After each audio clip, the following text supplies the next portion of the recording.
The English flag, St. George's Cross. It's the flag of England. It's the flag of the English, of English football. It's an old flag already. It's iconography going back at least to the Middle Ages. That makes it one of the oldest flags in the world, although its modern incarnation isn't quite the oldest, and sitting pretty at number 2 is, of course,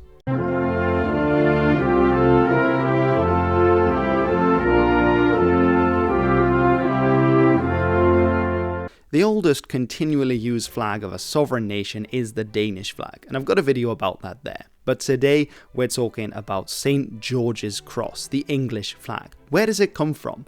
What's the symbolism behind it? And why did it become the flag of the English?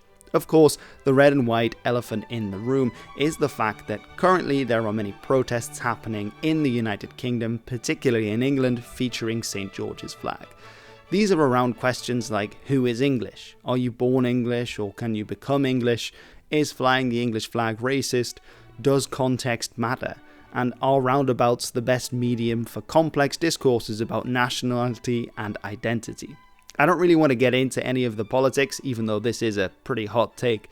I'd rather look at the history and the symbolism behind the English flag and where it comes from in the Middle Ages to add a bit more context to this discussion.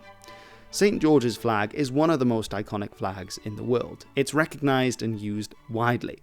To look back at where the idea of Englishness and an English flag come from, we need to look at the Anglo-Saxon period. This is normally in textbooks given to around 450 to 1066. And instead of coming as pre-packaged Englishmen, this identity started to shift and settle within Britain after they came over. At the start, there were many different groups with many different names of groups being recorded slightly later in time. These then coalesced and formed into larger kingdoms until only a few Anglo-Saxon kingdoms remained vying for power over Britain. Now this map is an interesting one, but it demonstrates that over time things changed. Then, of course, you have the coming of the famous Vikings, the great heathen army who took over large parts of England until only 2 Anglo-Saxon kingdoms really remained. One was the northern part of Northumbria in the north, and the other was Wessex in the south. There, of course, you have the famous Alfred the Great, who along with his children, Edward the Elder and Ethelfled, Lady of the Mercians, they would conquer large parts of England that before had belonged to other kingdoms, thus paving the way for Alfred's grandson, King Ethelstan, to become the first recognised king of England as a single unified kingdom. After his death, it fell apart again, but then it came back, and England was around to stay. I decided to get quite close and personal for this one because I had just heard that you aren't subscribed. Yeah, that's what YouTube Analytics does. So think about it. Do it. However, during this period, we don't really get any idea that the Anglo-Saxons were using any kind of symbol or flag to represent all of this new unified kingdom, or indeed the English people. Instead, we do get Anglo-Saxon terms like Seine and Merca for what were carried into battle and were probably some kind of banner. If we look at iconography of the period here, of course, from the Bayeux Tapestry, we can see that the Anglo-Saxons are marching into battle with a kind of squirrel on a stick, but this is probably representing a dragon or a wyvern, one of these winged, or rather wingless dragons that are famous from Old English and Germanic poetry. These are described a little bit later on as well, but many of the accounts going back to the or pertaining to talk about the Anglo-Saxon period actually come from much later in the Middle Ages after the Norman conquest, and so we need to be a little bit careful about which ones we rely on. However, depictions like this are also found on Roman artwork. The Roman draca, this dragon symbol that was carried into battle, they probably got it from the Dacians in turn, so modern day Romania. But this appears to be what was being used also by the Carolingians, the Frankish Empire at the same time in Europe. These very long dragon-like banners were probably being carried rather than your rectangular pieces of cloth like a flag. You might see certain flags like this being called Anglo-Saxon flags. This is a flag of Wessex, but this was designed in 1970. Yes, it is based on these descriptions of dragons being carried into battle, but we don't have any actual depictions back from the Anglo-Saxon period. Of course, the Anglo-Saxons had become Christian already in the 7th century, most of them, and so saints were associated more with certain pieces of iconography and imagery rather than particular ethnic or national groups. So we see that Bede mentions what was done with St. Oswald's body after his death. And to furnish a lasting memorial of the royal saint, they hung the king's banner of purple and gold over his tomb. This was for St. Oswald, a very famous king of Northumbria who was killed in battle fighting against pagans from Mercia. And this then inspired the, again, much later 20th century design of Northumberland, the English county, with the added bit of design there that the lines are based on a castle's crenellations, like ramparts, because Northumberland has the most castles. But again, this isn't an Anglo-Saxon design. This is based on a description of the Anglo-Saxon period and then designed much, much later.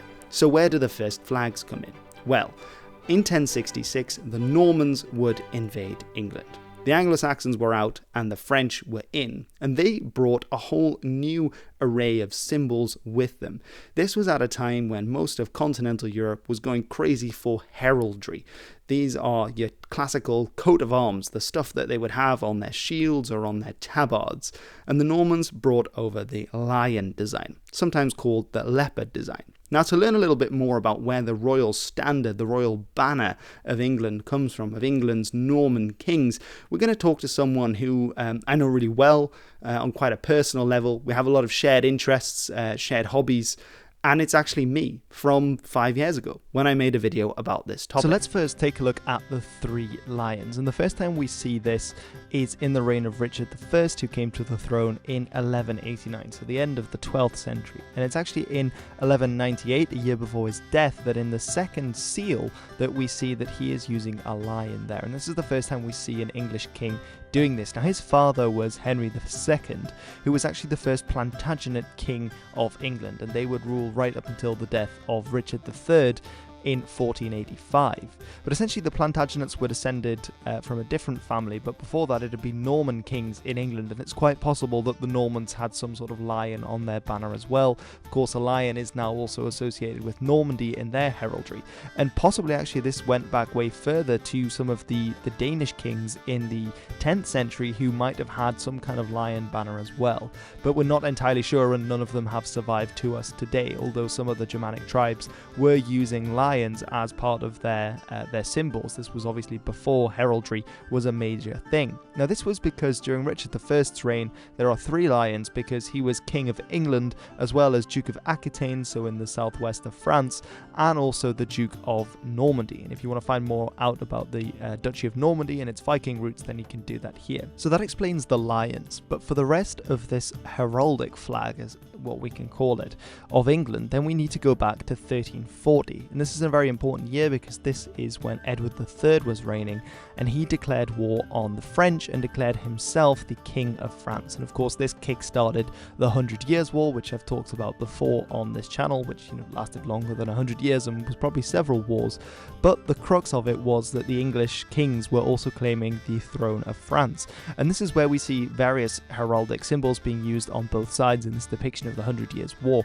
And essentially one of them, the one that the French are wearing, is called the fleur de lis. And I've talked about this in this video, for example, if you want to know more about the fleur de lis. But essentially, because they claimed to be the kings of France as well, they also took the French royal symbol, the fleur de lis, these flowers, and put them on, quartered them with the three lions that had come to stand for the English realms as well. And actually, when the French House of Capet, when they became extinct, that actually starts off the 100 Years' War, but when they switch in France from having lots and lots of the fleur de lis on a blue background to just having three, the English keep up and they also switch up their flag to then match this as well. But thanks, me, from 5 years ago. That was great. By the way, there is a small global pandemic on its way, so you'll have to sit inside for a couple of years. Yeah, it'll be pretty miserable. And by the way, you need to study a bit more for that runology exam. It's going to be harder than you thought. Anyway, thanks very much. I'll see you in a few years. So, St. George's Cross then. Where does this design come from? Almost certainly, it has its origins in the Crusades. These were the Christian attempts to retake the Holy Land for Christianity after they had been overwhelmed by Muslim polities. And crusaders, as the name suggests, were bonkers about crosses. If you look at the places where they went, they graffitied these things everywhere. So maybe they would appreciate what was happening in England right now, where we're seeing crosses everywhere as well. Not to condone anything, but it's an interesting parallel. Now, the crosses were being worn on the tabards of many of the Crusaders. At least that is what depictions of the Crusades from the Middle Ages show. They wanted to have Christ on them personally, and so the sign of the cross was a great way to do this, as they wanted to retake the area where Christ had lived. However, we're not really sure which crosses of which colours belong to which crusaders. It seems more likely the case that instead of the English all wearing red crosses on white backgrounds, it was more of a kind of cross free-for-all. You could cross that bridge when you came to it. St. George, though, seems to have been a particularly popular saint for many crusaders, for several reasons. For one, St. George was born in what is today Syria, at that time a part of the Roman Empire. However, rather than being of Arab extraction, he was of Greek extraction, but not any old Greek extraction, Cappadocian Greek extraction. So that would be modern-day Turkey. But rather than being of Turkish heritage, he was of Greek ancestry, as many people were in Anatolia at that time. And he had been a Roman general and then had become a saint. So that meant that many crusaders could look up to St. George, not just because he was born in Syria, one of the places the crusaders were going and fighting, but also because he had been a warrior during his lifetime. He had been a martial figure, a Roman figure, someone to look up to. So many crusaders adopted St. George as a particularly important saint, and also the symbolism that is associated with him. I think this one's quite fun because sort of you have this massive St. George and then this tiny kind of like cat-like dragon that's like trying to climb up him at the same time, rather than this huge ferocious beast. It's more that St. George is just trying to crack on with a bit of work, but the dragon keeps trying to climb on him. So yeah, that's quite a funny one. St. George is associated with the Italian city-state of Genoa, who were very important during the Crusades. It's often cited that the English got the design from the Genoese, but I think that's probably reading into it a little bit too much because, as I said, Crusaders were using crosses all the time, and in fact, St. George's cross didn't refer to a red cross on a white background. It actually referred to a particular design of cross, where the cross takes up the whole field rather than being a smaller cross or being like an Orthodox cross. There were many different designs that were going around at the time. The Genoese, in fact, are described as having a banner that didn't just show the cross of St. George, but also showed the dragon on it at the same time. So that is a slight difference with what we would later see appearing in England. In any case, by the 13th century, in medieval iconography, we get a lot of different depictions of St. George's cross in the colours that we today recognise as being particular to England. Although I should note that many other places also have this design, including Genoa, Varese in Italy, and many other places too that aren't connected to England. Many different areas adopted the red on the white background at this point. So the Crusaders all appear to have been wearing random colours of different crosses. We get some stories that say Richard the Lionheart had his men wear one colour of cross while the French king had them wear another. But there are so many of these that it's hard to untangle the truth from the myths and the mythologies that came afterwards. So, at what point does St. George's Cross, as we know it, become associated with the English in particular? Well, one interesting area that we might look at is why the English would want to adopt St. George's Cross. Possibly this is because it was quite a safe option, given that the aristocracy were by and large French-speaking descendants of the Normans, while the bulk of the population were still English-speaking, descended from the Anglo-Saxons. Of course, the English had started to change by this point, Middle English, the language of Chaucer, influenced by French, but still ultimately largely a Germanic language that the Anglo-Saxons would have recognized. Now, many of those Anglo-Saxon saints were very popular in England. Saints like Oswald, saints like Edward, who had been martyred by the Vikings. However, for the ruling Norman French-speaking class, this was a little bit uncomfortable because obviously they had taken over from these Anglo-Saxon kings. So possibly they wanted a saint, a figure that was outside of this politics that was happening in the I shouldn't say United Kingdom, that wouldn't exist for several centuries, in Britain at this time, in England at this time. And so maybe St. George, a figure from faraway Syria, but nonetheless a Christian figure, a martyr, someone who they were emulating in going to the Holy Land to fight for Christ, might have been a particularly good option to bring people from both of these various backgrounds, linguistic groups, heritages together. And I think that's an interesting and inspiring message of unity. One of the important turning points seems to have been with Edward I.